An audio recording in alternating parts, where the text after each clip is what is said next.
അങ്ങനെ നമ്മുടെ 2025 ഇന്നത്തോടെ അവസാനിക്കുകയാണ്. ഇനി ഓർമ്മകൾ മാത്രമാണ് 2025. 2025 പലവർക്കും പല അനുഭവങ്ങളാണ് ഉള്ളത്. ചിലവർക്ക് സന്തോഷം മാത്രമായിരിക്കും, ചിലവർക്ക് ഒരുപാട് സങ്കടങ്ങൾ തന്നിട്ടുണ്ടാകും, ചിലവർക്ക് രണ്ട് മിക്സ് ചെയ്ത് തന്നിട്ടുണ്ടാകും.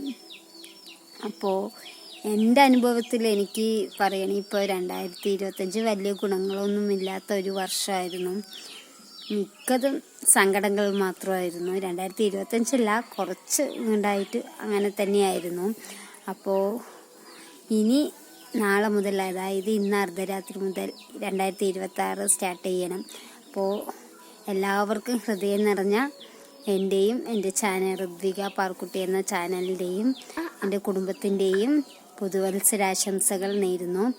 നല്ലൊരു വർഷമായിരിക്കട്ടെ ഇനി 2026 എന്ന് ഞാൻ ആത്മാർത്ഥമായി പ്രാർത്ഥിക്കുന്നു. അപ്പോൾ 2025 എങ്ങനെയാണെന്ന് നിങ്ങളുടെ ഒന്ന് കമൻറ്റ് ചെയ്യണേ. എൻ്റെ വളരെ മോശമുള്ള കാലമായിരുന്നു 2025. അപ്പോൾ നിങ്ങളുടെ എങ്ങനെയാണെന്നുള്ളത് ഒന്ന് കമൻറ്റ് ചെയ്യണം. അപ്പോൾ ബൈ.